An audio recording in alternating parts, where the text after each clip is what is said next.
எல்லாரும் சந்தோஷமா இருக்கீங்களா? ஆமா, நீங்க சந்தோஷமா இருக்கணும் தான் தேவனாகிய கர்த்தர் நம்மளை எல்லாரும் ஒருமுகப்படுத்தி இவ்வளவு நம்ம ஜெபிச்சதும் நம்ம சந்தோஷமா இருக்கிறதுக்காக தான். என்ன பாரம் இருந்தாலும் உங்களுடைய தேவனாகிய கர்த்தர் எல்லாத்தையும் நம்மளுக்கு நீக்கி அருள்வார். ஆமென். ஆமென். ஆமா, இப்ப கேக்குறேன், எல்லாரும் சந்தோஷமா இருக்கீங்களா? ஆமா, இன்னும் சத்தம் வரலையே. சரி, நம்ம ஜெபிப்போம், வார்த்தைக்குள்ள போவோம். தேவனாகிய கர்த்தர் சகலத்தையும் நமக்கு வெளிப்படுத்தும் வல்லமை உள்ளவராக இருக்கிறார். ஜெபிப்போம். எங்களை அதிகமாய் நேசித்து வழி நடத்தும் நல்ல கர்த்தாவே, இந்த நல்ல வேலை எங்களுக்கு கொடுத்து உம்முடைய நாமத்தை சொல்லவும், ஆண்டவரே உம்முடைய வார்த்தைகளை கேட்கவும் எங்களை ஒரு சிறு கூட்டமா தெரிந்து கொண்டு, ஆண்டவரே எங்களை வழி நடத்துற கிருபைகளுக்காய் ஸ்தோத்திரம். எங்களை பரிசுத்தப்படுத்துங்கப்பா. உம்முடைய வார்த்தை எங்க இருதயங்களை, ஒருவேளை அது கடினப்பட்ட இருதயமா இருக்குமானா அது உடைத்து பரிசுத்த ஆவியானவர் நீங்க பேசுமாறு ஜெபிக்கிறோம். நீங்க பேசாத ஆராதனையும் ஜெபமும் எங்களுக்கு வேணாம் ஆண்டவரே. நீங்க இடைப்படுங்க. கர்த்தர் பெரிய காரியத்தை செய்வீர் என்று இந்த வார்த்தையை நம்பி வந்திருக்கோம். நீங்க எங்களை கலங்க பண்ண மாட்டீங்க. நீங்க இடைப்படுங்க ராஜா, இயேசுவின் நாமத்தில் பிதாவே. ஆமென். ஆமென். முதலாக நம்ம மத்தேயு புஸ்தகத்துல 24ஆம் அதிகாரம் 28ஆம் வசனம் யாராவது வாசிங்க. மத்தேயு 24:28.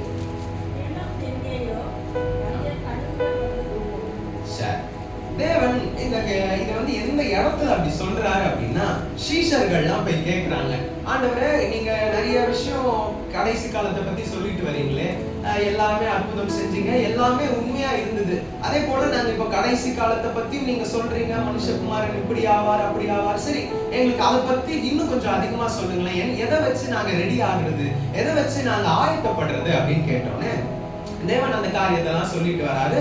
அப்போ இந்த ஒரு உவமை சார்ந்த ஒரு வார்த்தை, அதாவது ஒரு பொருள் அதுக்கு பின்னாடி இருக்கு, ஆனா அதை மறைத்து தேவன் ஒரு காரியத்தை வெளிப்படுத்துறார். இன்னொரு வாட்டி கூட அதை வாசிக்கலாம். மத்தேயு 24:28. இன்னும் எங்கேயோ அங்கே கழுகுகள் வந்து இத படிக்கும் போது நமக்கு அந்த காரியம் ஒரு வேளை விளங்காம இருக்கலாம். எதுக்கு தேவன் கடைசி காலத்தை பத்தி சொல்லிட்டு வராது, ஆனா இந்த ஒரு உவமை கூட நம்ம சொல்லலாமே. அப்ப இதை ஏன் அவர் சொல்றாரு அப்படின்னா, தேவன் இயேசு கிறிஸ்து அவர் தேவனா இருந்தார். பிலிப்பியர் 2ஆம் அதிகாரத்தை பார்க்கிறோம். அவர் தேவனுக்கு சமமா இருந்தும் அப்படி ஒரு பெரிய விஷயமா பார்க்காம நம்மளை ரட்சிக்க இறங்கி வந்தாரு. அவர் இன்னும் வசனம் சொல்றது, எல்லா விதத்திலும் அவர் சோதிக்கப்பட்டு, அவரு நம்ம போல எல்லா விதத்திலையும் நம்ம ஒரு பாவத்துல அகப்பட்டிருக்கோம்னா அவர் அதையும் எல்லாத்தையும் ஜெயித்தவரா நம்மளுக்கு முன்மாதிரியா வாழ்ந்து காமிச்சிருக்காருன்னு வேத வசனம் சொல்லுது. தேவன் 100% ஆண்டவரா, தேவனா, கடவுளா இருந்தார். அதே மாதிரி இயேசு கிறிஸ்து மனுஷனாகவும் இந்த உலகத்துல அவர் வாழ்ந்தார். அப்போ இந்த கடைசி காலத்தை பத்தி அவர் இதை சொல்லும் போது ஏன் இந்த காரியம் வந்தது, இந்த இடத்துல பிணங்கள்னு யார குறிப்பிடுறாரு, இந்த பிணங்களை பார்க்க யார் வந்து கழுகுகளை போல வந்து பாக்குறாங்க அப்படிங்கறதெல்லாம் நம்ம பார்க்க முடியும். இந்த வார்த்தையை சொல்றதுக்கு முன்னாடி தேவன் ஒரு வார்த்தையை சொல்றாரு. 24ஆம் வசனம் யாராவது வாசிங்க.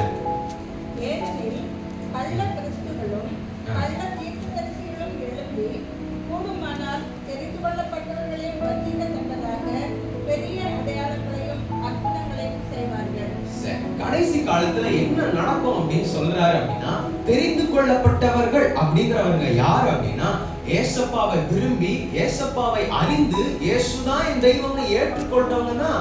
இன்னும் சொல்லணும்னா கடவுளோட இவர்கள் நம்மளோட கண்கள்ல மட்டும் கர்த்தரை ஏற்றுக்கொள்றது இல்ல, தேவனும் அந்த ஒருத்தரையும் ஏற்றுக்கொண்டு இவர்கள் என்னுடைய ஜனம், இவர்கள் என்னுடையவர்கள்னு சொல்றவங்க தான் தெரிந்து கொள்ளுதல். அப்போ தெரிந்து கொள்ளுதவர்களையே தெரிந்து கொண்டு அந்த சோசன் அப்படின்னு கடவுள் அவருடைய ஜனமா ஏற்றுக்கொண்ட அவர்களே வஞ்சிக்கும் காலம் இந்த கடைசி காலத்துல நடக்குது அப்படின்னு சொல்றாரு. சரி, இந்த காரியத்தை புரிஞ்சுக்கிறதுக்கு முன்னாடி நமக்கு ஒரு 3 விஷயம் நான் வந்து ஒரு சின்ன எக்ஸாம்பிள் நான் சொல்றேன். இதை நீங்க புரிஞ்சுக்கிட்டீங்கன்னா இந்த பிணம்னு கடவுள் என்ன விஷயத்த சொல்ல வராரு அப்படின்னு நம்ம ரொம்ப ஈஸியா புரிஞ்சுக்க முடியும். ஆதியில தேவன் மனுஷனை சிருஷ்டித்தார். மனுஷனை முக்கியமாக ஒரு 3 காரியத்தை வச்சு சிருஷ்டித்தார். ஆவி, ஆத்மா, சரீரம். இந்த 3 தான் ரொம்ப முக்கியமா அவனுக்கு கான்சென்ட்ரேட் பண்ணி, ஏன்னா இந்த 3 வச்சுதான் அவனோட வழி நடத்துதல், அவன் எப்படி நடக்கிறான், அவன் கனி கொடுப்பானா மாட்டானாங்கிறது இந்த ஆவி, ஆத்மா, சரீரம் அப்படிங்கிற 3 விஷயத்துலதான் நம்ம மனுஷனை அறிஞ்சுக்க முடியும். இப்ப ஆதாமையும் அந்த மாதிரிதான் தேவன் ஆவி, ஆத்மா, சரீரத்தோட அவனை படிக்கிறாரு. இப்ப இந்த ஆவிக்கு 2 சுபாவம் இருக்கு. அதாவது என்ன செய்ய முடியும்னா, ஒன்னிலோ நல்லது செய்யும், இல்ல கெட்டது செய்யும். இன்னும் வேதத்தோட அந்த லாங்குவேஜ்ல சொல்லணும்னா, ஒன்னிலோ பரிசுத்தமா இருக்கும், இல்ல அசுத்தமா இருக்கும். இந்த ஆத்மாவோட வேலை என்ன? ஆத்மா இப்ப ஆவி வந்து 2 ரோல் தான், 2 விஷயம் தான் இருக்கு, 2 சுபாவம் தான். இந்த 2ல தான் அது இல்லையா நிற்கும். ஆத்மா என்ன செய்யும் அப்படின்னா, இத ஈகர்னஸ் அப்படின்னு சொல்லலாம் இங்கிலீஷோட பதத்துல. அது என்ன அப்படின்னா, அது ஏதாவது செஞ்சுட்டே இருக்கணும்னு ஆசைப்படும். நம்ம ஆத்மா நம்ம சும்மா உட்கார்ந்து இருக்க டைம்ல கூட நம்ம கவனிக்கலாம். நம்ம கை தானா தட்டும், நம்ம ஏதோ ஒரு பாட்டை பாடுவோம், நம்மள அறியாமலே ஏதோ விஷயத்தை செய்வோம். இதெல்லாம் ஆத்மா வந்து செஞ்சுக்கிட்டே இருக்கும். ஏதாவது எனக்கு கொடு அப்படின்னு ஆவியையும் மாம்சத்தையும் கேட்கும். இந்த மாம்சமும் ஆவியும் தான் நம்மளுக்கு கொடுக்கும். இந்த மாம்சம் வந்து எப்பொழுதுமே உலகத்தை குறிப்பிடும். இந்த பாவ உலகத்தை, உலகமும் அதை சார்ந்த விஷயமும் நம்ம எடுத்துக்கலாம். ஆவிக்கு 2 சுபாவம், ஆத்மாவுக்கு ஒரே ஒரு சுபாவம். அது என்ன பண்ணணும்னா வாங்கிட்டே இருக்கும், ஏதாவது நான் செய்யணுங்கிற ஒரு இதுலயே இருக்கும். சரீரம் உலகத்துக்குரியது, இது பாவத்தை குறிப்பிடும். இப்போ ஆதாம் கிட்ட தேவன் ஒரு சின்ன ஒரு டெஸ்ட் வைக்கிறார். அவரே எல்லாத்தையும் படைக்கிறாரு, அவரே ஒரு டெஸ்ட் வைக்கிறாரு அப்படின்னு நம்ம சொல்லும் போது, ஏன் தேவன் இப்படி ஒரு டெஸ்ட் வைக்கணும்? அவரே படைப்பாராம், அவரே வந்து ஒரு காரியத்தை வச்சு அவன் தண்டனை அனுபவிக்கணும். இதெல்லாம் எப்படி ஒரு கடவுள் பார்வையில இருக்கும் அப்படின்னா, தேவன் அப்படி ஒரு காரியத்தை அவன் டெஸ்ட் பண்ணணும், இவனை சோதிக்கணும், இவனை சோதித்து அறிந்து நான் இதை செய்வேன் அப்படின்னு எந்த இடத்துலயும் சொல்லல. ஏசப்பாவை நான் இந்த படிக்கும் போது அவர் ஒரு நல்ல தகப்பனா பார்த்தேன். ஏன் அப்படின்னா, இந்த காரியங்கள் ஆதாம் படைக்கிறாரு, கனியை சாப்பிட எல்லாம் பார்க்கும்போது எனக்கு ஒரு விஷயம் ஞாபகம் வந்தது. எனக்கு சின்ன வயசுல இருந்து நிறைய விஷயத்த செய்யணும், நிறைய நம்ம பண்ணணும் அப்படின்னு ஆசை. அதுல ஒண்ணு சைக்கிள் ஓட்டுறது. நான் சின்ன வயசுல இருந்து அந்த ஒரு காலையில 6 மணி ஆயிடுச்சுனால எங்க அப்பா அம்மா எல்லாம் எழுப்பி வெளில போயிட்டு அந்த இருக்கிற புது சைக்கிள் அதனாலே ஒரு ரொம்ப பிடிக்கும் எனக்கு. அப்ப எங்க வீட்டை சுத்தி அழகா ஒரு ரோடு இருக்கும். எங்க வீட்டை சுத்தி வர மாதிரி நான் ரொம்ப தூரமா போக மாட்டேன். அந்த இடத்துல சுத்தி வந்து ரொம்ப ஜாலியா ஓட்டுவேன். ஒரு வயசு எனக்கு வந்தது. அப்ப நான் என்ன ஆசைப்பட்டேன், நான் எவ்வளவு நாள் ஸ்கூல் நான் எங்க அப்பாவோட பைக்ல போவேன், நானே தனியா போறேன், நான் தனியா போகணும் அப்படின்னு எனக்கு ஒரு எண்ணம் வந்துச்சு. நான் எங்க அப்பா வீட்டுல சொன்னேன், பெரிய இதெல்லாம் நடந்து ஓகேன்னு அனுப்பிச்சு விட்டாங்க. அனுப்பிச்சு விட்டு நானும் கொஞ்ச நாள் போக ஆரம்பிச்சேன். சில நாள் நான் அங்க பார்க்கும்போது எங்க அப்பாவை பார்ப்பேன். அப்ப நான் நினைப்பேன், சரி ஒரு வேலையா ஏதோ போயிருப்பாங்க போல அப்படின்னு நான் நினைச்சேன். ஆனா கொஞ்ச நாள் கழிச்சுதான் நான் அதை உணர்ந்தேன், அவங்க வேற எந்த வேலையுக்காக வரல, அவன் என்ன பார்க்கதான் வந்திருக்காங்க. நான் கரெக்டா போறேன்னா, இந்த டிராபிக்ல நான் எப்படி ஒரு பைக் வருது, ஒரு கார் வருதுன்னா நான் எப்படி அதை ஹேண்டில் பண்றேன், அந்த ஒரு நிகழ்வுல இருந்து நான் என்ன செய்யறேன்னு ஒரு நல்ல தகப்பனா அவர் பாக்குறாருல்ல. அவர் ஏதோ நீ போப்பா அப்படின்னு சொல்லிட்டு அவர் வீட்டுல இல்ல, அவர் ஒரு நல்ல தகப்பனா என் கூடயே வர மாதிரிதான் இந்த இடத்துல பிதா ஆதாமுக்கு அந்த மாதிரி ஒரு காரியத்தை செய்யறாரு. எல்லாத்தையும் கொடுத்தாச்சு. இப்போ உன் ஆவி சுத்தமா இருக்குதா, அசுத்தமா இருக்குதா, கீழ்ப்படிந்து போகுதா, இல்ல உன்னோட சுயத்துக்கு போகுதா அப்படின்னு ஒரு டெஸ்ட் வைக்கிறதுக்காக அவனுக்கு ஒரு சோதனை கொடுக்கிறாரு. அந்த சோதனையில அவன் அதை செய்யாம கீழ்ப்படியாம போனனால தேவன் ஒரு வார்த்தையை சொல்றாரு, நீ சாகவே சாவாய் அப்படின்னு. அப்படி சொன்னோன்னே ஆதாம் மரித்து போனானா? அவன் அப்படி மரித்து போயிருந்தா நம்மளே இன்னைக்கு இருந்திருக்க முடியாது. திருப்பி தேவன் ஒரு மனுஷனை படிச்சிருக்கணும் இல்ல. ஆனா தேவன் அப்ப சொல்றாரு, நீ சாகவே சாவாயின்னு. அப்ப இந்த இடத்துல என்ன நடந்திருக்குன்னா, தேவன் 3 காரியத்தை படைத்தார். நான் சொன்னேன்ல, ஆவி, ஆத்மா, சரீரம். இந்த ஆவியை இப்ப அவன் இழந்துட்டான். இந்த ஆவி அவனுக்கு செத்து போச்சு. இந்த ஆவி செத்து போனோடனே மீதி இருக்கிறது என்னன்னா ஆத்மாவும் சரீரமும். இந்த சரீரம் எதற்குரியதுன்னா உலகத்துக்குரியது. இந்த உலகத்துக்குரியதை செய்ய சொல்லிட்டே இந்த சரீரம் சொல்லும், இந்த ஆத்மாவும் அதன்படி நடக்கும். அதனாலதான் இது ஆதாமோட சன்னதியில இருந்து வரவங்க கூட அந்த ஆவி இப்ப வரைக்கும் பிறக்கிற குழந்தை வரைக்கும் ஆவி இல்லாம தான் அவங்க பிறக்கிறாங்க. அதனாலதான் தேவன் பரிசுத்த ஆவியால் நம்மளை நிரப்புறாரு. ஏன்னா இந்த பரிசுத்தம், இது குட்னஸ் நம்மளுக்கு நல்லதுக்கு ஏதுவான கனிகளை நம்மளுக்கு கொடுக்கும். சரி, இப்ப இந்த காரியத்தை நம்ம புரிஞ்சுக்கிட்டாலே இதுக்கு வரப்போற தேவன் ஏன் இந்த பிணங்கள் அப்படிங்கிற வார்த்தையை சொல்றாரு அப்படின்னு நம்ம புரிஞ்சுக்க முடியும். இன்னும் ஒரு அழகான வார்த்தை இருக்கு. யாக்கோபு 2ஆம் அதிகாரம் 26ஆம் வசனத்துல, ஆவி இல்லாதவன் செத்தவனாய் இருக்கிறது போல, அதாவது ஆவி இல்லாத சரீரம் அப்படின்னு சொல்லப்பட்டிருக்கு. அப்ப இங்க பாத்தீங்கன்னா ஆவியும் இல்ல, மாம்சமும் இல்ல, இவன் ஆத்மா வச்சு ரன் ஆகிறான். அப்படின்னா இவன் கிட்ட ஒரு சரியான லைனே இல்ல. இவனுக்கு இன்னும் சொல்லுவாங்க, சொல் புத்தி உள்ள சுய புத்தி. கடவுள் சொல்றதை கேட்கணும், இல்ல மனசாட்சி.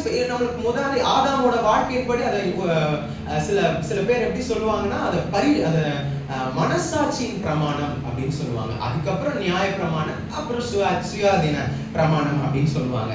இப்போ இந்த ஆவி இல்லாம வாழ்றவன் தான் தேவன் மரித்தோர் அப்படின்னு சொல்றாங்க. நீங்க இன்னும் லூக்கா புஸ்தகத்துல பாத்தீங்கன்னா 9ஆம் அதிகாரத்துல ஒரு சீஷனை வந்து தேவன் பா அப்படின்னு கூப்பிடுவாரு. இவனை கூப்பிட்டோன்னே அவன் சொல்லுவான், ஆண்டவரே நான் வர ரெடி தான், ஆனா என் தகப்பன் மரித்துட்டான், நான் அவனை அடக்கம் பண்ணிட்டு மட்டும் வந்துடுறேன் அப்படின்னு சொன்னோன்னே தேவன் சொல்லுவாரு, ஏசப்பா சொல்லுவாரு, இல்ல நீ போக கூடாது, அதை மரித்தவர்கள், அந்த வசனத்தை கூட வாசிக்கலாமே, 9ஆம் அதிகாரம் 60ஆம் வசனம். அதற்கு இயேசு, மரித்தோர் தங்கள் மரித்தோரை அடக்கம் பண்ணட்டும், நீ போய் தேவனுடைய ராஜ்யத்தை குறித்து பிரசங்கி என்றார்.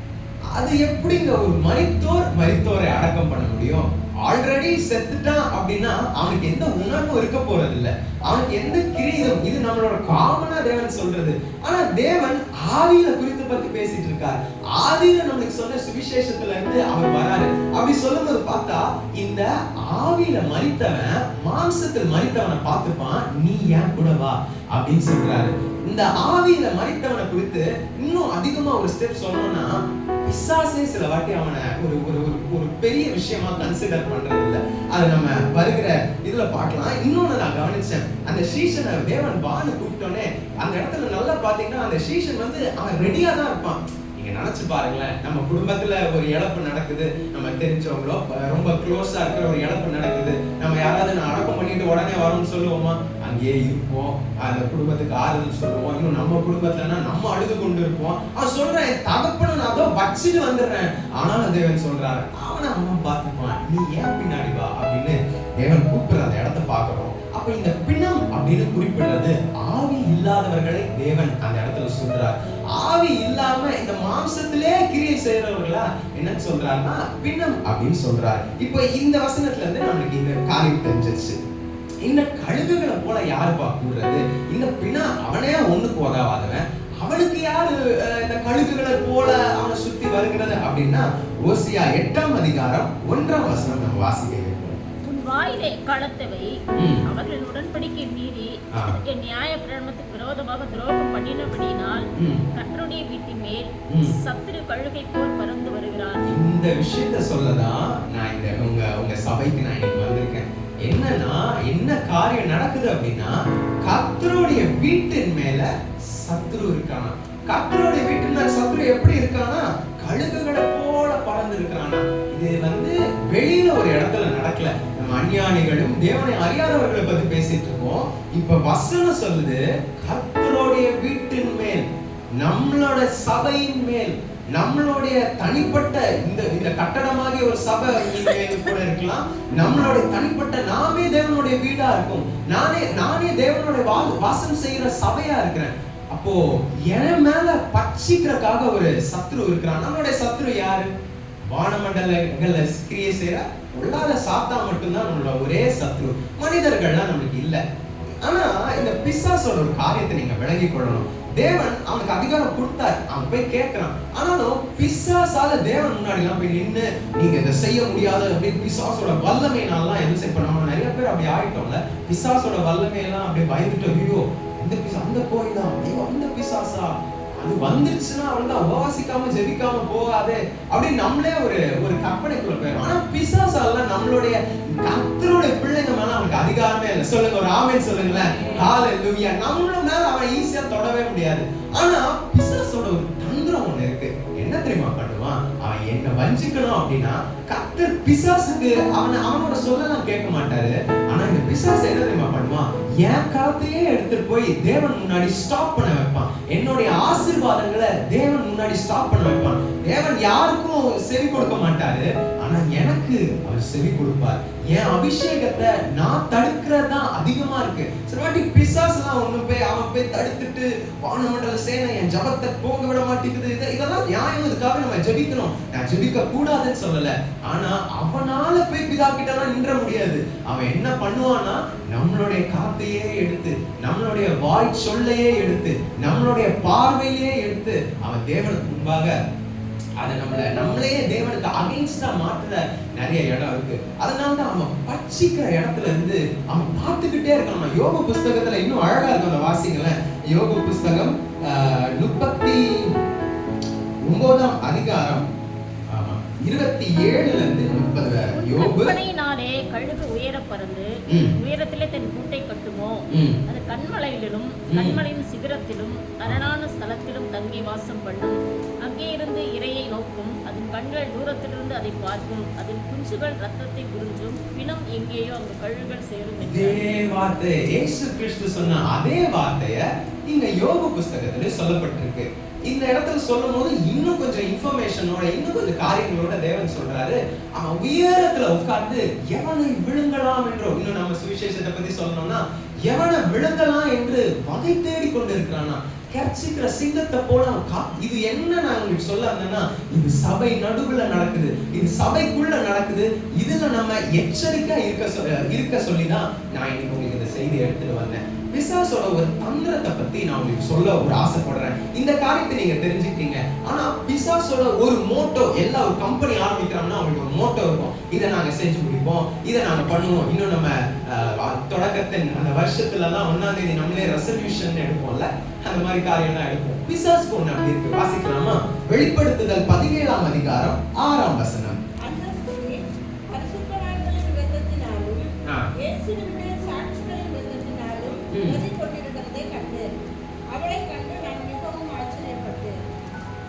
இந்த இடத்துல யோவான் என்ன சொல்ற, இந்த இடத்துல ஆக்சுவலி இந்த ஏசப்பா சொல்ல வந்த ஒரு தீர்க்க தரிசனமே நடந்து முடிஞ்ச ஒரு காரியம். ஆக்சுவலி அந்த அப்ப சொல்லும் போது அது தீர்க்க தரிசனமா இருந்தது.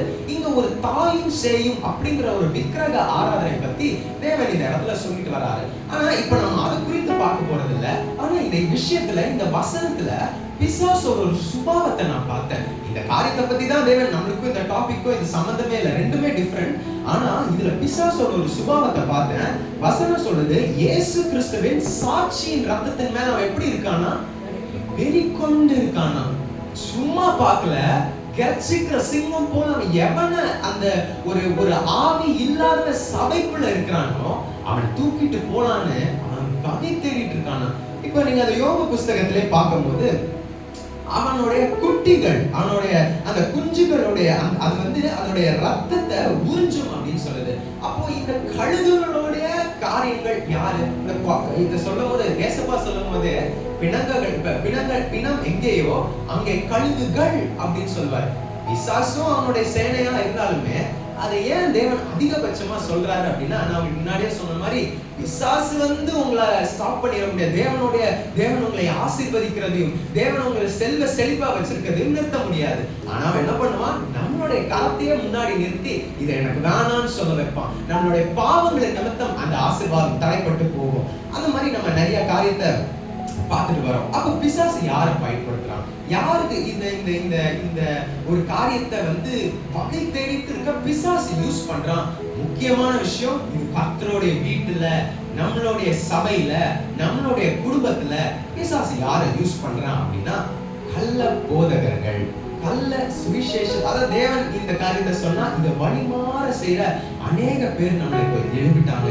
இன்னும் நம்ம ஒரு காலத்துலலாம் நம்ம ஒரு சபை, நம்ம கூடி தேவனுடைய அப்போஸ்தலர்கள் வந்து பிரசங்கிட்டு அப்படி இருந்தாங்க. இன்னைக்கு யூடியூப்னு வந்துருச்சு. இந்த யூடியூப்ல நான் பொழுதுபோக்காகவோ இல்ல கர்த்தருடைய வார்த்தையை கேட்கணுக்காகவோ நான் ஓபன் பண்ணாலும் எத்தனை விஷயம் தேவனால் அருளப்பட்டது இருக்கு, எத்தனை விஷயம் என் வழி மாறி போகிற காரியம் நடக்குது. ஏன்னா வழி மாறிட்டோம்னா தேவனுடைய சபையில இருந்தாலும் நம்ம பிணங்களா தான் இருக்கும், நம்ம மரித்தோரா தான் இருக்கும். ஏன்னா ஆவி போயிடுச்சு, இப்ப சும்மா அது இருக்கு. இவனால தேவனுக்கும் பிரயோஜனம் இல்ல, இன்னும் கேட்டா பிசாசுக்கும் பிரயோஜனம் இல்ல. ஏன் அப்படி சொல்றேன்னா, தேவன் ஒரு உவமையை சொல்லுவார் இளைய மகனை குறித்து. அதுல நம்ம மூத்த மகனை குறித்து நம்ம ரொம்ப வந்து கவனம் செலுத்தவே மாட்டோம். இளைய மகன் வந்து சொல் பேசி கேட்காம போனா அவன் புத்தி தெரிஞ்சு வந்தான் அப்படிங்கறத நம்ம அது முழுசா அதையே ஒரு இதுவா வச்சிருப்போம். அவன் இளைய மகன் உணர்ந்து திருப்பி வருவான், மரித்தோர் திருப்பி எழுந்து வருவான். ஆனா இந்த முன்னாடி பிறந்த அவங்க அண்ணன் வந்து அப்படி இருக்கவே மாட்டான். அவன் முதல்ல அவனை வசனம் சொல்லும் போது அவன் வீட்டுக்கு வெளியில தான் நிற்பான், முடியும் போது அவன் வீட்டுக்கு வெளியில தான் இருப்பான். அவன் உள்ளேயே போக மாட்டான். கடைசியில நீங்க அந்த வசனங்களை வாசிச்சு பாருங்க, அவன் உணரவே மாட்டான். தேவன் வந்து கெஞ்சுவாரு, வசனம் சொல்ல மனதுருகி தேவன் இறங்கி வந்து மிக தாழ்மையோட கேட்கிறார், நீ வா வா தேவனுடைய ராஜ்யத்துக்குள்ள வா. இல்ல, அவனோட ஆசை எப்படி இருக்குன்னு பாருங்க. லூக்கா 15ஆம் அதிகாரம் 29ஆம் வசனம் வாசிங்களேன்.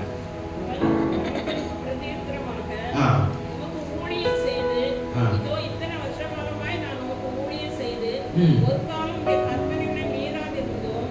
என் சிநேகிதரோட நான் சந்தோஷமா இருக்கும்படி நீர் ஒரு காலம் எனக்கு ஒரு ஆட்டுக்குட்டியையாவது கொடுக்கவில்லை. இவன் ஆசை எங்க இருக்குன்னா உலகத்தோட இருக்கு. அவன் கர்த்தருடைய வீட்டுக்குள்ள இருக்கிறான், ஆனா அவன் ஆசை எங்கன்னா உலகத்தோட இருக்கு.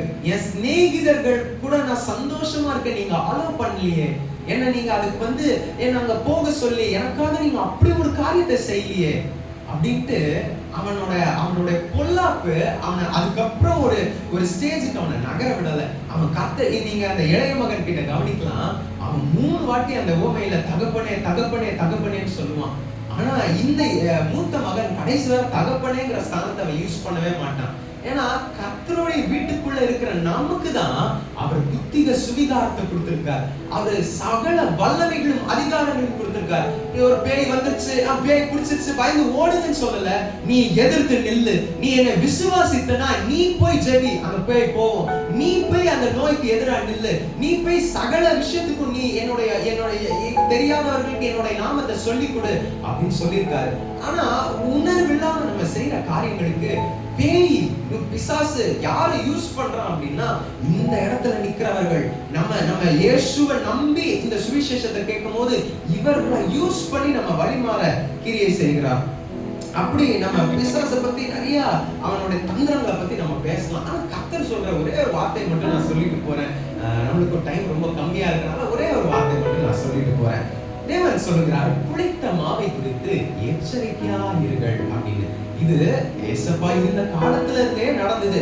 ஏதோ இப்போ நம்ம என்ன நினைச்சுக்கிறோம் அப்படின்னா, ஒரு சபையில நல்லா லைட்டை போட்டு நல்லா ஒரு மியூசிஷியனா அப்படியே ஆராதிச்சோன்னா இவன் கிட்ட தான் பிசாசு இருக்குன்னு நம்ம நினைச்சுக்கிறோம். இன்னும் சில பேர் அப்படியே அந்த ஆவினால நிறைய டான்ஸ் ஆடி அப்படி இப்படி பண்ணாம என்ன நினைச்சுக்கிறோம், இவன் கிட்ட தான் பிசாசு இருக்குன்னு. வசனம் என்ன சொல்லுது அப்படின்னா, அவர் உங்களுக்குள்ளே இருக்கிறார்கள் அப்படின்னு சொல்லுது. வாசிக்கலாமா? மத்தேயு எழுதின சுவிசேஷம் 7ஆம் அதிகாரம் 15ஆம் வசனம் வாசிக்கலாம். அவர்கள் ஆட்டுத்தோலை போர்த்துக் கொண்டு உங்களிடத்தில் வருவார்கள். உள்ளத்திலோ அவர்கள் பட்சிக்கிற ஓநாய்கள். யார் இடத்துல வருவாங்கன்னா உங்களுக்குள்ளே வருவார்கள். அவங்க தூரமா இல்ல, கர்த்தருடைய வீட்டிற்குள்ள இருக்கிறாங்க. இந்த காரியத்துல தான் நம்மளுக்கு தேவனை அறிகின்ற அறிவு வேணும். எபேசு சபைக்கு தேவன் வெளிப்படுத்துதல்ல சொல்லும் போது சொல்றாரு, நீ அப்போஸ்தலர்கள் இல்லாதவர்களை அப்போஸ்தலர் யார் என்று நீ சோதித்து அறிந்ததை நான் பார்த்தேன்னு சொல்றாரு. தேவனுடைய வசனத்தை சொல்லுகிற ஒவ்வொருத்தரையும் நம்ம சோதித்து கர்த்தரை தான் நம்ம சோதிக்க கூடாதே தவிர, இந்த ஊழியக்காரர்களுடைய கனியை நீங்க பார்க்கலாம். நான் இன்னைக்கு இந்த சபை இந்த ஜெபம் ஆரம்பிக்கிறதுக்கு முன்னாடி கூட அங்கிள் ஒரு அழகான ஒரு ஜெபத்தோட ஆரம்பிச்சாங்க. எனக்கு ரொம்ப பிடிச்சிருந்தது. நம்ம எல்லாரையும் பரிசுத்தப்படுத்தலாம் அப்படின்னு சொன்னாங்க. எனக்கு அந்த வார்த்தை ரொம்ப பிடிச்சது. ஏன்னா தேவன் அததான் உணர்கிறார். நம்ம ஜெபிக்கிற எல்லா ஜெபமும் பரலோகத்துக்கு போகல, எல்லாம் இங்க அப்படியே போகல. வேதம் சொல்லுது பரிசுத்தவான்களுடைய ஜெபம். வெளிப்படுத்துதல் சொல்லும் போது சொல்லுது, அந்த தூப வர்க்கத்துல எல்லாருடைய ஜெபம் இருக்குன்னு சொல்லப்படல, பரிசுத்தவான்களுடைய ஜெபம். ஆராதனை எப்படிப்பா செய்யணும்? ஆராதனைனா என்ன, நிறைய மியூசிக்கோ இல்ல நல்லா பாட தெரிஞ்சவங்க பாடணுமோ? ஏசப்பா சொல்றாரு, பிதாவை எங்கும் துதிக்கிறதுக்கான காலம் வரும், அவர்களை ஆவியோடும் உண்மையோடும் துதிங்கன்னு சொல்லிட்டு ஒரு அழகான ஒரு வார்த்தையை சொல்லுவாரு. இததான் பிதாவும் விரும்புகிறார். பிதா விரும்புகிற ஆராதனை என்ன?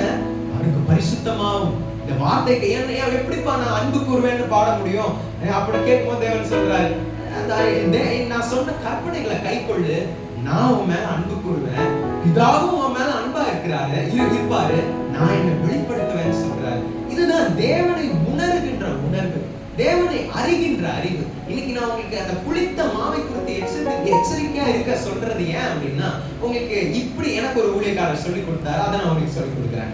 எப்படின்னா, இந்த புளித்த மாவுனா புரியாது, இது யூதர்களுடைய ஒரு இது. அதனால தேவன் அவர்களுக்கு அப்படி சொல்லி கொடுப்பார். நம்மளுக்கு எப்படின்னா, இந்த புளித்த தயிர் இருக்குல்ல, இத கொஞ்சோண்டு எடுத்து பால்ல போட்டாலும் அடுத்த நாள் என்ன ஆயிடும்? முழுவதும். அதுக்கு அப்படி ஒரு பவர், அதுக்கு அப்படி ஒரு வல்லமை. அதனாலதான் சொல்றேன், வேத வசனங்கள்ல கட்டப்பட்டவர்களா இருங்க.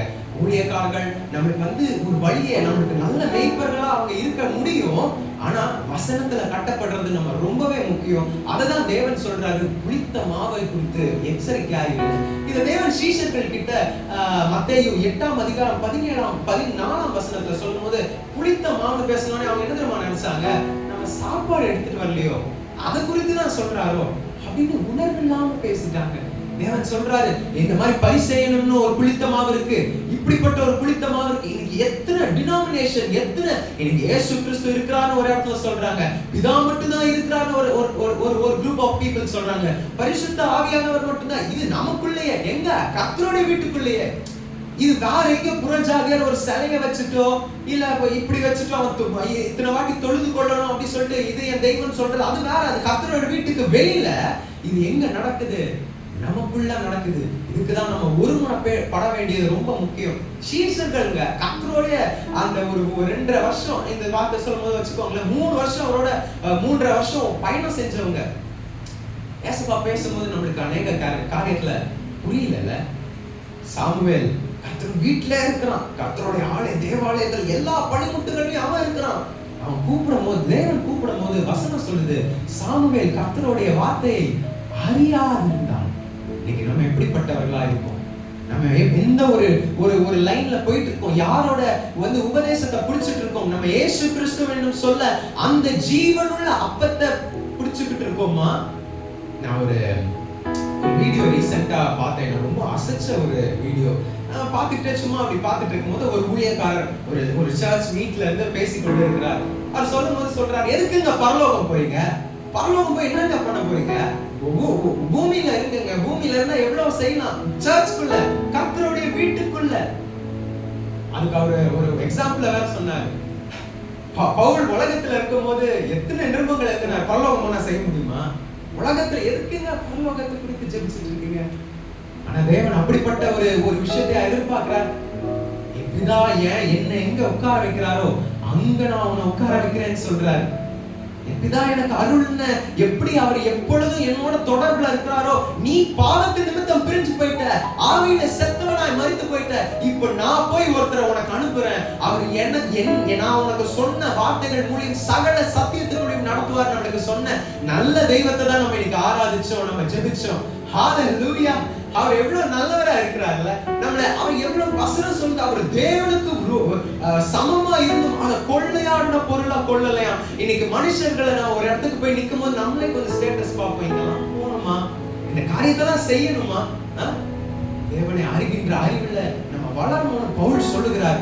அது இல்லைன்னா நம்ம தேவனை அறிகின்ற அறிவு இல்லை அப்படின்னா அது ஏதோ ஒரு வரமோ கடவுள் கொடுக்கிற கிரியையோ இல்ல, அவர் வெளிச்சமா இருக்கிறார். இது நம்ம தெரிஞ்சுக்கணும், நம்ம கிறிஸ்தவர்களா தெரிந்து கொள்ளணும். அப்போஸ்தலர் யாரு தீர்க்கதரிசனம் சொல்றா வாசிங்களேன். அவர் தீர்க்கதரிசன தேவன் இப்போ லேட்டஸ்டா நடக்கிற ஒரு சுபாவம், லேட்டஸ்டா இப்போ ஒரு இது போயிட்டு இருக்கிற தேவன் எரேமியாவுக்கு வெளிப்படுத்தி இருக்கார். வாசிங்களேன், எரேமியா 23ஆம் அதிகாரம் 16-17. உங்களுக்கு தீர்க்கதரிசனம் சொல்லுகிற தீர்க்கதரிசன வார்த்தைகளை கேளாதிருங்கள், அவர்கள் உங்களை வீண் பெருமை கொள்ளும்படி செய்கிறார்கள், கர்த்தருடைய வாக்கை அல்ல தாங்கள் யூகித்த தரிசனத்தை சொல்லுகிறார்கள் என்று சேனைகளின் கர்த்தர் சொல்லுகிறார். அவர்கள் என்னை அசட்டை பண்ணுகிறவளை நோக்கி உங்களுக்கு சமாதானம் இருக்கும் என்று கர்த்தர் சொன்னார் என்று சொல்லுகிறதும் அல்லாமல் தங்கள் இருதயத்தின் கடினத்தையே நடக்கிற யாவையும் நோக்கி உங்கள் மேல் பொல்லாப்பு வராது என்றும் சொல்லுகிறார்கள். நீங்க தேவன் என்ன நினைச்சு வேதனையோட இந்த வார்த்தையை சொல்றாருன்னா, அவன் என்ன அசட்டை பண்ணுகிறான், கர்த்தருடைய வார்த்தையை வீணல வழங்குறான். நான் அவனை இரவும் பகலும் ஜெபின்னு சொன்னேன், அவனை ஆராதின்னு சொன்னேன், எனக்காக போய் சகல விஷயத்தை போய் செய்யன்னு சொன்னேன். ஆனா அவன் என்ன பண்றான்? தப்பான விஷயத்தை செய்யறான். ஆனா அவனை தேவனுடைய ஊழியக்காரர்கள் என்ன சொல்றாங்க? ஆசீர்வாதமா இருப்பார். அப்படிப்பட்ட சமாதானத்தை சொல்ற பிசாசுக்கு நம்ம பேசுறது கூட்டுல போல. ஓகே, இந்த ஒரு புளித்த மாவை குறித்து நீங்க எச்சரிக்கையா இருக்க உங்களுக்கு நான் இந்த வேலையில சொல்ல நான் கடமைப்பட்டிருக்கேன். அது மட்டும் தேவன் இல்லாம இன்னொரு சின்ன காரியத்தை மட்டும் நான் ரொம்ப சீக்கிரம் முடிச்சிடுறேன். எனக்கு உங்களுடைய ஒரு முழுமையான அட்டென்ஷன் எனக்கு வேணும். நான் ரொம்ப நேரம் இதை எடுக்க விரும்பல. ஆனா இந்த விஷயத்த நம்ம படித்த ஒரு விஷயத்துல இருந்து பார்த்து இந்த உணர்வுள்ள ஒரு கிறிஸ்தவனா இருக்கிறது எப்படி அப்படின்னு பார்ப்போம், இருந்தவர்கள் எப்படி இருக்கிறாங்க அப்படின்னு பார்ப்போம். முக்கியமா தேவன் ஒரு காரியத்தை உங்ககிட்ட இன்னைக்கு சொல்ல ஆசைப்படுறாரு. அது என்னன்னா, அதிகமான அன்புல விழுந்துறாதீங்க அப்படின்னு. என்னடா மனுஷன் கிட்ட அன்பாயிருன்னு தேவன் சொல்றாரு, இன்னும் ஒரு ஸ்டெப் அதிகமா தேவன் அன்பில் இருக்கிறாரு. அப்ப எப்படி அதிகமான அன்புல விழுந்துடக்கூடாது அப்படின்னா, அதிகமான அன்பு மனுஷன் கிட்ட இருக்கும்போது, மனுஷனால் வரும் அதிகமான அன்பு அவனை தேவனை விட்டு பிரிக்கும். நம்மளுக்கு எல்லாமே இந்த 1 ராஜாக்கள் 13ஆம் அதிகாரத்துல ஒரு தீர்க்கதரிசி இருந்தான். இவன் பேரை கூட ரொம்ப சொல்லலைங்க. இவன் பேரே என்னன்னா தேவனுடைய மனுஷன் அப்படின்னு தான் சொல்லப்பட்டிருக்கு. இவன் ஒரு இடத்துல போறான். எரோபெயாம் அப்படிங்கிற ஒரு ராஜாவோட ஆட்சி. அப்போ இவன் ரொம்ப எரோபெயாம் அப்படிங்கிறவன் ரொம்ப பயங்கரமானவன். தேவனுக்கு எப்பவுமே விரோதமா தான் செய்வான். அப்படிப்பட்ட இருக்கிற இடத்துல இவன் போறான். இந்த தீர்க்கதரிசி தேவனுடைய மனுஷன் அப்படின்னு தான் வேதமே குறிப்பிடப்பட்டிருக்கு. 13ஆம் அதிகாரத்தில் நீங்க வாசிக்க முடியும். அந்த இடத்துல போனோடனே இவன் அந்த ராஜாவுக்கு விரோதமா தீர்க்க தரிசனம் சொல்லிடுறான். நீ இப்படி பண்ணிடுவ அப்படின்னு கர்த்தருடைய வார்த்தையை உண்மையா உத்தமமா சொல்லிடுறான். இது சொன்னோடனே அந்த ராஜாவுக்கு பிடிக்கல. நீ எப்படி இப்படி சொல்ற அப்படின்னு அவனோட ஆளுங்களை விட்டு பிடிக்க சொல்லி அவனோட கையை ஓங்குறான். தேவன் அந்த கையை பிடிச்சுக்கிட்டாரு. திருப்பி வசனம் சொல்லுது அவனால திருப்பி எடுத்துக்கொள்ள முடியல அப்படின்னோடனே அவன் அந்த தீர்க்கதரிசிக்கிட்டே சொல்றான், நீ எனக்காக கொஞ்சம் ஜெபிச்சுக்கோயேன், நான் தெரியாம இப்படி செஞ்சுட்டேன், எனக்காக ஜெபிச்சுக்கோனே. அந்த தீர்க்கதரிசி அப்படியே ஜெபிச்சு தேவன் கிட்ட அந்த விடுதலை பெற்று கொடுத்தோடனே ராஜா சொல்றாரு, நீ என்னோட வா, நான் உனக்கு சாப்பாடு தரேன், நான் உனக்கு இதெல்லாம் பண்றேன் அப்படின்னு சொன்னோடனே அந்த தீர்க்கதரிசி என்ன சொல்றாருன்னு பார்க்கலாமா? தேவனுடைய கட்டளை அவருக்கு எப்படி வெளிப்பட்டு இருக்குன்னா 1 ராஜாக்கள் 13:9 வாசிங்களேன். ஏனென்றால் நீ அப்பம் புசியாமலும் தண்ணீர் குடியாமலும் போன வழியாய் திரும்பாமலும் இருவென்று கர்த்தர் தம்முடைய வார்த்தையால் எனக்கு கட்டளையிட்டிருக்கிறார். இந்த ஒரு மனுஷனுக்கு என்ன சொல்லியிருக்காருன்னா, நீ இப்ப போற சரிதான், நீ அங்க சாப்பிடக்கூடாது, தண்ணி முடிக்க கூடாது, எப்படி வந்தியோ அப்படி போக கூடாது, நீ சுத்தி, அது அவனோட விருப்பம், அந்த இடத்துல வெளிப்பட்டு இருக்கும். அப்போ நீ தண்ணி குடிக்க கூடாது, அந்த இடத்துல இப்ப ஏதோ ஒரு காரணம் வச்சுக்குவாங்களேன். இப்ப தேவன் இதை சொல்றாரு. இவனும் வைராக்கியத்தோட இருக்கான். ஆரம்பிக்கும் போது எல்லா ஊழியக்காரர்களும் எப்படி இருக்காங்க? வைராக்கியத்தோட இருக்காங்க. தேவனுக்கு எதிர்த்து நீங்க அதிகாரத்தை வாசினா அவன் திருப்பி திருப்பி சொல்லுவான், நான் அப்போ புசிக்க மாட்டேன். திருப்பி இப்போ இன்னொரு ஊழியக்காரனை பொய்யனா ஒரு பிசாசை எழுப்பி விடுறான். அவன் சொல்றான், இவனை பார்த்தோன்னே இவனை பத்தி கேள்வி போடுறான், என்ன இப்படி ராஜாவே பண்ற அளவுக்கு இவன் என்ன அப்படின்னு பாக்குறதுக்காக இவன் வரான். இவன் வந்தோடனே இவனோட இன்ஃபர்மேஷன், இவன் இங்கதான் வரான், இங்கதான் உட்கார்ந்து இருக்கான், எல்லாம் பாக்குறான். பார்த்துட்டு இவன் கிட்ட பேசுறான். பேசி நீ என் வீட்டுக்கு வா, நீ சாப்பிடு அப்படின்னு சொன்னே இவன் சொல்றான் திருப்பி, நான் தேவனுக்காக வைராக்கியத்தோட இருப்பேன், நான் சாப்பிட மாட்டேன், தண்ணி குடிக்க மாட்டேன் அப்படின்னு திருப்பி சொல்றான். இப்பவும் அந்த பொய்யை விடல. வசனம் அவன் என்ன சொல்றான்னா, நானும் உன்னை போல தீர்க்கதரிசி தான். பிசாசு என்ன சொல்றான், நானும் உன்னை போல ஒரு தீர்க்கதரிசி தான், என்கிட்ட ஒரு தேவதூதன் உனக்கு சாப்பாடு கொடுக்க சொன்னான் அப்படின்னு சொல்லிட்டு வசனம் அழகா முடியும் போது இருக்கும். அவன் அப்படின்னு பொய் சொன்னான் அப்படின்னு இருக்கும். இந்த பொய் இப்பெல்லாம் பொய் சொல்றது நம்மளுக்கு ரொம்ப இதுவாயிடுச்சுல. பொய் துணிகரமா என்ன பொய் சொல்ற, யாருக்கு என்ன தெரிய போகுது, ஒரு சின்ன விஷயத்துல பொய் சொல்றதுனால என்னல்ல. ஆனா பிசாசுக்கு ஒரு டைட்டில் வைக்கலான்னு ஏசப்பா தேடி இருக்காரு. அப்ப என்ன டைட்டில் வைக்கலான்னு அவனுக்கு என்ன பேர் வச்சாராம்? பொய்யனும் இதாவும். அப்போ எந்த காரியத்துல அவன் பெருசா இருக்கானோ அண்ணன் சொல்லிதான் அப்படி சொல்லிதான் எல்லாரும் பட்ட பேர் கூட வைப்பாங்கல்ல. அப்ப பிசாசு ஏசப்பா என்ன வச்சிருக்காரு? ஆனா நம்ம என்ன சொல்றோம், பொய்யெல்லாம் நீ சொல்லிக்கலாம், அதுல என்ன இருக்கு, சும்மா சூழ்நிலைக்கு ஏற்ற மாதிரி சொல்லிக்க வேண்டியதான், அதனால என்ன மாற போகுது, கர்த்தர் என்ன அவன் மட்டும் பார்த்தா இது பண்ண போறாரு. ஆனா பிசாசோடைய தந்திரமே அதுதான். ஒரே ஒரு சின்ன பொய். வல்லமையுள்ள தீர்க்கதரிசி இப்ப போறான், அவனோட சாப்பிடுறான், அதே அந்த பொய் பேசின அதே வாயால கர்த்தருடைய வார்த்தை வெளிப்படுத்து, நீ எனக்கு கீழ்ப்படியாம போனனால நீ உன்னோட சாவு கூட நல்லா இருக்காது. அன்புதான் போகும்போது, ஐயோ தேவனோட ஊழியக்காரன் சாப்பாடு கொடுக்க முடியலையே, அவன் அன்புனால நீ சாப்பிடு. ஆனா நம்ம வாழ்க்கையில நம்ம போகும்போது கர்த்தர் ஒரு காரியத்தை சொல்றாருன்னா அது குறித்து நம்ம எச்சரிக்கையா இருக்கணும். ஒரு காரியத்தை போகும்போது அவர் சொல்றாரு, இந்த காரியத்தை சில வாட்டி நம்ம என்ன சொல்றோம்னா, தேவனுடைய சத்தம் எனக்கு கேட்கல, தேவன் எப்படி பேசுவார் அப்படிங்கிற ஒரு காரியத்திலே நம்ம முடங்கி போய் அவ்வளவுதான், நம்மளோட பேச மாட்டார், நம்ம அவ்வளவுதான் அப்படின்னு நம்மளே குறுக்கி ஒரு நாள் சபையை விட்டே வெளில போயிடும், தேவனோட ஆலயத்தை விட்டு, தேவனோட வீட்டை விட்டே வெளில போயிடும். அப்ப தேவன் எப்படி பேசுவார் அப்படின்னா, அவர் நிறைய விஷயம் மூலியமா பேசுவாரு, சொப்பனங்கள்ல பேசுவாரு. ஆனா இப்போ ரொம்ப பிரதானமா வசனங்கள் மூலியமா பேசுவார். இப்போ நான் ஒரு இடத்துல இதை கேட்டேன், எனக்கு ரொம்ப இதை புரிந்து கொள்ள நல்லா இருந்தது. தேவன் பேசுறார், எனக்கு கேட்கலாம். ஆனா இப்ப இருக்கிற எல்லாரும் சொல்றாங்க, கடவுள் என்னோட பேசல, உன்னோட பேசுறா, நீ இப்படி இருக்க, கடவுள் என்னோட பேசலையே, அப்ப எப்படி தேவனுடைய சத்தத்தை கேட்கிறது அப்படின்னா, ஒரு டிவில ஒரு நியூஸ் வருது, ஒரு பிரேக்கிங் நியூஸ் வருது. ஆனா நான் இப்ப அந்த சேனல்ல அந்த டைம்ல நான் அந்த டிவியை பார்க்கல, நான் வேலையில இருந்தேன். இதனால அந்த செய்தி அப்படி நடக்கலன்னு அர்த்தமா? அப்படி இல்ல. நியூஸ் டெலிகாஸ்ட் ஆயிடுச்சு, எல்லாருக்கும் அது சொல்லப்பட்டது தான். ஆனா நான் போய் அதை பெற்றுக்கொள்ளல. நம்ம என்ன பண்ணிடுறோம், இந்த உவமையில வர மாதிரி கடினமுள்ள ஆண்டவர் தேவனே சொல்லிடுறோம். தேவன் சொல்றாரு, இந்தாப்பா உனக்கு 5 தாலந்து, இந்த உனக்கு 10, உனக்கு 1 அவன் புதைச்சு வச்சுட்டு தேவனே என்ன சொல்றான், நீ கடினமான ஊழியக்காரர், நீ கடினமான ஒரு எஜமானனா இருக்கிறீர், நீர் எங்க விதைச்சிட்டு இங்க விதைச்சு அறுவடை தேடினா எப்படி கிடைக்கும், நீங்க தான் பேசல, நீங்க தான் அந்த காரியத்தை செய்யல அப்படின்னு நம்ம கர்த்தரை அறிகின்ற அறிவு இல்லாம தேவன் மேலே பழிய போட்டுறோம். நீங்க அந்த உவமையை நல்லா வாசிச்சு பாருங்களேன், அவனுக்கு அவ்வளவுதான் அறிவு இருக்கும். இந்த மீதி 2 5 தாலந்து கொடுத்தவனும் 10 தாலந்து கொடுத்தவனும் அட்லீஸ்ட் கொஞ்சத்தில் உண்மையா இருந்துட்டான். ஒரு 30 பழம் கொடுத்துட்டான். நல்ல நிலத்துல விதைக்கப்பட்டவனா ஒரு 30 ஒரு 60 கொடுத்துட்டான். 100 கொடுக்கல. அதனாலதான் ஐயப்பா சொல்லுவார், அத கொஞ்சத்தில் நீ உண்மையா இருந்த அப்படின்ட்டு. ஆனா இந்த 1 கொடுத்தவனுக்கு அவ்வளவுதான் அவனுக்கு அறிவு. அவனுக்கு அதுக்கு மேல செய்ய தெரியல. அவன் என்ன எக்ஸ்பெக்ட் பண்ணிட்டு இருந்தான்னா, தேவன் வந்து இவனை அப்படியே தொட்டு பரிசுத்தமாக்கி பரலோகத்துக்கு எடுத்துட்டு போவார்னு நினைச்சிட்டு இருந்திருக்கான். தேவன் வந்து இன்னும் நல்ல அந்த உண்மையை கவனிச்சீங்கன்னா, அந்த 3 பேருமே புதிய ஊழியர். அப்பதான் எஜமான் ரோட்டில் போகும்போது ஒரு 3 பேரை அழைத்தார் அப்படின்னு இருக்காது. எஜமானோட வேலை செஞ்சவங்க தான். ஆனா அவன் எஜமான் இருக்கும் போது அந்த டைமை யூஸ் பண்ணிக்கல, அவன் பேசும்போது அந்த டைமை யூஸ் பண்ணிக்கல. எஜமான் ஒழுங்கா அந்த ஒரு காசு இருந்தா அதை எப்படி அவன் அதை அதிகப்படுத்துறான்னு அவன் அந்த இடத்துல இல்ல. அதனால அவன் என்ன பண்றான், அவனுக்கு அவ்வளவுதான் தெரிஞ்சது. உண்மையை சொல்லணும்னா அவன் தப்புலாம் இல்ல, அவனுக்கு தெரிஞ்சது அவ்வளவுதான். அவன் போய் அதை ஒளிச்சு வச்சு பாருங்களேன், அவன் கிட்ட ஒரு நல்ல விஷயம் பாருங்களேன், அவன் அதை தொலைச்சு போகல, அவன் அதை தொலைச்சிட்டு விடல. ஆனா தேவன் எக்ஸ்பெக்ட் பண்றேன், தேவன் எதிர்பார்க்கிற ஒரு விஷயம் இருக்கு. நான் ஆராதனையில கூட சொன்னேன், பிதா எதிர்பார்க்கிற ஆராதனை என்ன, ஆவியோடு உண்மையோடு அவரை தொழுது கொள்ளணுமா. ஜெபம் நம்ம எப்படி அவரை ஜெபிக்கணும், பரிசுத்தத்தோட ஜெபிக்கணுமா.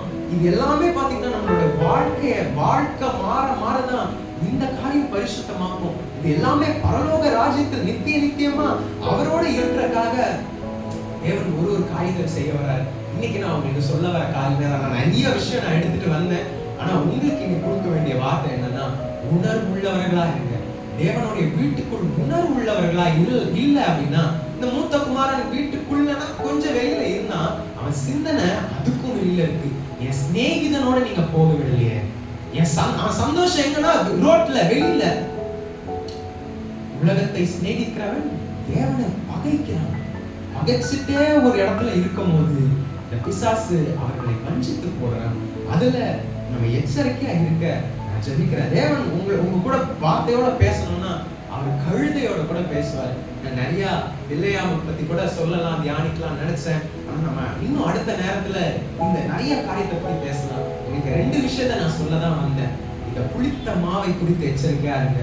நான் இது இன்ஸ்டாகிராம்ல யூடியூப்ல சில வார்த்தைகள் நான் போடுவேன். எனக்கு நிறைய வார்த்தைகள் தெரிஞ்சோடனே எனக்கு கொஞ்சம் சொல்லணும், எனக்கு அந்த வார்த்தைகள்லாம் எல்லாருக்கும் போய் சேரணும் அப்படின்னு ஆசைப்பட்டேன். அப்ப ஆசைப்பட்டோன்னே சில வீடியோஸ்லாம் நிறைய பேர்கிட்ட போச்சு. நிறைய பேர் மெசேஜ் பண்ணுவாங்க, எனக்கு ரொம்ப ஆசையா இருந்தது, இது நல்லா இருந்துச்சு அப்படின்னு. அப்போ நான் யாருக்கும் என்னோட நம்பர்லாம் அவங்க சீக்கிரம் கொடுத்துட மாட்டேன். ஆனா ஒருத்தர்கிட்ட மட்டும் எனக்கு கொடுக்க சொல்லியோ இல்ல ஏதோ ஒரு ஒரு ஒரு ஒரு மதமா இருந்துட்டே இருந்து அவங்க கேட்டுட்டே இருக்காங்க, உங்க நம்பர் கொடுத்து உங்ககிட்ட பேசணும். ஒரு நாள் என் நம்பர் கொடுத்தேன்.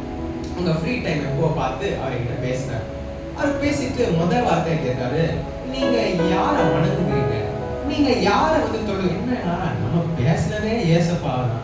இவன் அந்த வீடியோவையும் ஒழுங்கா பார்க்கல, இவன் அதை பார்த்திருந்தாவது நான் இயேசுவதான் சொன்னேன்னு இவனுக்கு தெரிஞ்சிருக்கணும். அதுவும் தெரியல அப்படின்னு சொல்லிட்டு நான் சொல்றேன், தெய்வம் இயேசுதான், அவரை பத்தி தான் நான் சொல்றேன், உங்களுக்கு என்ன தெரிஞ்சுக்கணும் அப்படின்னு கேட்டோன்னே அவரு சொல்றாரு, இயேசு தெய்வம் இல்லைங்க, அவர் ஒரு சீஷரா இருந்தாரு. எனக்கு நான் அந்த இடத்துல இது வந்து ஒரு 2-3 வருஷத்துக்கு முன்னாடி நான் நினைக்கிறேன். அப்போ நடக்கும்போது நான் என்ன ஒரு மாதிரி நான் இந்த இடத்துல இருந்து என்ன அப்போ பாக்குறேன், நான் எதுல தெரியுமா குறைவுபட்டிருந்தேன், இந்த வசனம் எனக்குள்ள இல்லாம இருந்தது. நான் விட்டு கொடுக்கல. 2 முறை நாங்க எவ்வளவு 1 hour 2 hour பேச வாக்குவாதம் தான். அவன் தெய்வம் இல்லைன்னு சொல்ல, நான் தெய்வம்னு வசனத்தை காமிக்க அவனும் விடல என்னையும் விடல. ஆனா அவன் வார்த்தை ஒண்ணு கடைசியா ஒண்ணு சொன்னான், நீங்க கடவுளை ரொம்ப நேசிச்சிருக்கீங்க, இயேசுவை நீங்க ரொம்ப அப்ப தெரிஞ்சிச்சு நான் ஜெயிச்சுட்டேன் அப்படின்னு நான் ஜெயிச்சுட்டேன் நினைச்சேன். ஆனா நான் இப்ப நின்று பாக்குறேன், அன்னைக்கு நான் வசனத்தில் கட்டப்படல. ஒருவேளை நான் இன்னைக்கு வசனத்தில் கட்டப்பட்டிருந்தேன்னா என்ன ஏசப்பா எனக்கு ஏதோ குறைவுள்ளவனை மட்டும்தான் நிறையணும்னு இல்ல, இன்னும் 50% நிறையவன 100 தடையா நிறைக்கவும் என்ன அனுப்புவார்ல. அவன் கேட்கிறான், எனக்கு புரியல ஏசப்பா எப்படி. அவன் புரியலன்னு கேட்டா நம்ம சொல்லிட முடியும். ஆனா அவன் வாக்குப்பாதம் பண்ணும்போது நம்ம அந்த இடத்துல தலை குனிஞ்சு வரணும்னு பைபிள்ல எங்கேயாவது இருக்கா? நம்ம சொல்லணும், என் தேவன் பிதா இதை சொல்லியிருக்காருல, இதுதான் இயேசுன்னு சொல்ல நம்மளுக்கு தெரிஞ்சிருக்கணும். அவரோட மகிமை வேற யாருக்கும் கொடுக்க மாட்டார். தேவன் அங்க மகிமை பட்டார். ஏசப்பா புதிய ஏற்பாட்டுல மகிமை பட்டார். இன்னும் அநேக காரியம் அவர் தேவன் தான் சொல்ல எவ்வளவோ காரியம் இருக்கு. ஆனா இந்த புளித்த மாவு இடத்துக்கு நான் பண்ணோம். எனக்கு அவங்க கூட பேசின கொஞ்ச நாள்ல அதுவே மைண்ட்ல ஓடிட்டு இருந்தது. என்னடா இப்படி சொல்றான், ஒருவேளை இப்படி இருக்குமோ? இந்த நேரத்துல கர்த்தருடைய ஆள் அவனுக்கு வெளியில சுத்துறவங்க மேல ஒரு குறையும் இல்லை. வெளியில போறவன் அவன் அப்படி செய்வான். இன்னும் சில சபைக்குள்ளேயே வெளியில சுத்துறவங்க இருப்பாங்க. பிசாசே அவனை ஆன்சர் பண்ணி போப்பா, கொஞ்ச நேரம் திருச்சிட்டு வா, பிரேயர் பண்ணிட்டு திருப்பி நீ உலகத்தோட தான் சேர போற. மூத்த குமாரனுடைய சிந்தனை எல்லாம் எங்க இருந்ததுன்னா, என் ஃப்ரெண்டோட நான் இருக்கணும், அதுதான் என் சந்தோஷம் அப்படின்னு அவன் உள்ளேயே ஊழியக்காரன தகப்பன் புத்திக சுவிகாரத்தை கொடுத்து அவன் என்ன உள்ளேயே இருக்கான். இதுதான் சொல்லப்படுகிறது. பிணம் எங்கேயோ அங்க கழுது கண்டிருக்கும் அப்படின்னா, இந்த பிணம் எங்க இருக்குன்னா சில நேரம் கர்த்தருடைய வீட்டுக்குள்ள இருக்கு. நம்ம உணர்வுள்ளவர்களா இருக்கணும், தேவனை அறிகின்ற அறிவில் இருக்கணும். ஏசப்பா சொல்ற புளித்த மாவை குறித்து எச்சரிக்கையா இருந்தா, இவங்க சொல்றாங்க எனக்கு சாப்பாடு, இவர் சாப்பாடை பத்தி பேசுறாரு போல. நமக்கு சாப்பாடு, நம்மளும் என்ன நினைக்கிறோம், நாளைக்கு சாப்பாடுக்கு நான் உழைக்கணும்ல, நாளைக்கு இது என் வீட்டை சுத்தமா நான் தான் வச்சுக்கணும்ல, நான் செய்ய வேண்டிய காரியத்தை நான் செய்யணும்ல. இதை தேவன் எதிர்க்க அவர் விசித்தமானவராலே இல்ல, நீ உழைச்சுதான் சாப்பிடணும்னே வேதத்துல சொல்லப்பட்டிருக்கு. ஆனா முதலாவது தேவனுடைய ராஜ்யத்தை நம்ம தேடலன்னா மீதி கொடுக்கப்படுறது மேல நம்ம கண்கள் போயிடும். கொடுக்கப்படுறது மேல ஒரு நாள் முடியாத டைம் வந்து இயேசுவே என்னை ஏற்றுக்கொள்ளும், என்னை ஏன் கைவிட்டீர் தேவனே தேவனே அப்படின்னு கூப்பிட்டோன்னே பிதா இறங்க மாட்டார்ல. இப்பொழுதே மார்த்தாளோட ஒரு சுபாவத்தை பத்தி எனக்கு சொல்லியே ஆகணும். ஏசப்பாவை வீட்டுக்குள்ள கூப்பிட்டதே மார்த்தாள் தான், மரியாள் கூப்பிடல. நீ அந்த வசனத்தை லூக்கால வாசி பாருங்களேன், 7ஆம் அதிகாரத்துல அவ மார்த்தாள் தான் கூப்பிடுவா வீட்டுக்கு, மரியாள் கூப்பிட மாட்டா. ஆனா தேவனோட சமூகத்துல உட்கார்ந்தது யாரு? மரியாள் உட்காரா. இவளுக்கு என்ன கலக்கம்னா, அநேக வேலைகளை செஞ்சு கலங்கி கவலைப்படுறாள். 2 வார்த்தை சொல்லுவார் ஏசப்பா, அநேக வேலை, இதை செஞ்சிடணும் அதை செஞ்சிடணும், இப்ப போய் இதை முடிச்சிடணும் அதை முடிச்சிடணும், அதை இது வேற கர்த்தர்கிட்ட வந்து கவலைப்படுறது. ஆண்டவரே உங்க பாதத்துல இருக்க 2 பேரும் அமுச்சு விடுங்க ஆண்டவரே. நம்மளோட எப்படி நம்மளோட நினைவுகள் பெருச்சு, நான் உழைச்சா நான் சாப்பிடுவேங்கிறது கர்த்தருடைய நீதியும் கூட. நீ உழைச்சாதான் பண்ணணும். ஆனா முதலாவது தேவனுடைய ராஜ்யத்தை தேடாம மீதி எல்லாம் கொடுக்கப்படுறோம் மேல கண்கள் போடுறதுதான் பிசாசு ரொம்ப ஈஸியா நம்மள வஞ்சித்து போடுகிறான். குளித்த மாவை குறித்து எச்சரிக்கையா இருக்கணும்னு இந்த நேரத்துல சொல்றேன். அதிக அன்புகள்ல விழுந்து தேவனுடைய வல்லமைகளை விட்டுறாதீங்க. உணர்வு உள்ளவர்களா இருக்க நான் உங்களுக்கு ஞாபகப்படுத்துறேன். தேவனாகிய கர்த்தர் நம்ம ஒரு விஷயத்தை உணர்ந்து கொள்ளணும்னு ஆசைப்படுறார். அவருக்கு விருப்பமானதை செய்யணும்னு ஆசைப்படுறார். நம்ம அப்படிப்பட்டவர்களா இருக்க நான் உங்க ஒருத்தருக்காக சொல்றேன். உங்க ஜபத்துல நான் உணர்வு உள்ளவனா, நம்ம செய்யற எல்லா காரியமே நம்ம நினைச்சுக்கணும் நம்ம பரிசுத்தமா இருக்கோம்னு. ஆனா நமக்கு தெரியாமலே தேவனுக்கு விரோதமா செஞ்சுட்டு இருக்கோம். நம்மளுக்கு பிடிக்காத காரியத்தை நம்ம அறியாம ஒரு சின்ன ஒரு மிஸ்டேக் தான், ஆனா தேவனை துக்கப்படுத்தி இருக்கோம். உங்களுக்கு முத்திரையா கொடுக்கப்பட்ட பரிசுத்த ஆவியானவரை துக்கப்படுத்தாம இருக்கு. அதுதான் உணர, அதுக்குதான் ஆவியானவரை பத்தி ஏசாயா 11 அதிகாரத்துல 2ஆம் வசனத்துல சொல்லும் போதே அவர் உணர்வை கொடுக்கும் ஆவியானவர். நம்ம உணர்ந்து நேசர் எதை கொண்டு அவர் வருகிறார். இன்னைக்கு கடைசி காலத்தை பத்தி பேசும்போது நம்ம பயந்ததுதான் அதிகம், நம்ம வேண்டாம்னு சொல்றதுதான் அதிகம். ஆனா அதை பத்தி அதுக்காக நேசர் கதவை தட்டும் போது இருதயம் பொங்குதுன்னு நம்ம சொல்ல எத்தனை பேர் ரெடியா இருக்கோம்ல? இல்ல நம்ம பயந்துகிட்டு இருக்கோமா? தேவனை அறிகின்ற அறிவுல வளரணும், அவருடைய வெளிச்சத்துல வாழணும், எப்பொழுதும் இரவு பகலும் அவர் வேதத்தில் பிரியமா இருக்கணும்னா இந்த நேரத்தில் நிறைவுறேன். நம்ம எல்லாரும் செபிப்போம்.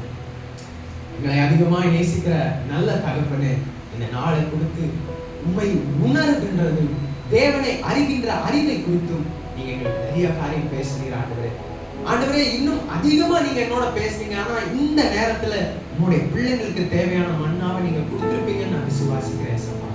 அநேக குளித்த மாவுகள் எங்களை சுத்தி ஆண்டவரே, எங்களை மோசம் போக்குற அநேக காரியங்கள் சுத்தி இருக்குது. ஆனா அந்த காரியங்களெல்லாம் விட்டு நாங்க உமக்கு நீர் என்ன விரும்புகிறீர், ஆராதனை தேவன் எப்படி எக்ஸ்பெக்ட் பண்றார், என் வாழ்க்கை அதுபடி ஆகட்டும், என் ஜபத்தை அவர் எப்படி பார்க்கிறார், எனக்குன்னு அவர் என்ன ஒரு நோக்கத்தை வச்சிருக்கார், அதை செய்து முடிக்கிறவர்களா நாங்க ஒருவரும் அபிஷேகப்பட்டவர்களா. எங்களிடம் குறை உண்டுதான் ஆண்டவரே. உமக்காக காத்திருக்கும் போது எங்களுடைய தீவட்டி அணைந்து போகிற சில நேரம் தான் இருக்குது. ஆனா நாங்க புத்தி உள்ளவர்களா இருக்க எப்பொழுதும் புதிய எண்ணெயால், புதிய பலத்தால், புதிய கிருபையால் நாங்க நாங்க ஒவ்வொரு நாளும் புதுப்பிக்கப்பட்டு பரலோக ராஜ்யத்தில் பொக்கிஷம் சேர்த்து வைக்கிறவர்களா இருக்க எங்களை ஒப்பு கொடுக்கிறோம் ராஜா. ராஜா, உடைய வார்த்தைகளை உடைய பிள்ளைங்களுக்கு என் மூலியமா நீ கொடுத்துருப்பேன் நான் விசுவாசிக்கிறேன். தேவனாகிய கர்த்தர் பெரிய காரியத்தை செய்வீங்க. இதோடைய பலன் 100 தடையா எங்க ஒரு வாழ்க்கையில இருக்க, எங்க குடும்பத்துல ஒரு வார்த்தையை ஒருத்தர்கிட்டையும் நாங்க பார்க்க ஆசைப்படுகிறோம். தேவனே, தேவன் பெரிய காரியத்தை செய்யுங்க, வழி நடத்துங்க, ஆசீர்வதிங்க. தேவன் எல்லாத்தையும் பொறுப்பெடுத்துக் கொள்ளுங்க. பிசாசுகளை எதிர்த்து நிற்க எங்களுக்கு உதவி செய்யுங்க. இயேசுவின் நாமத்தில் பிதாவே, ஆமென்.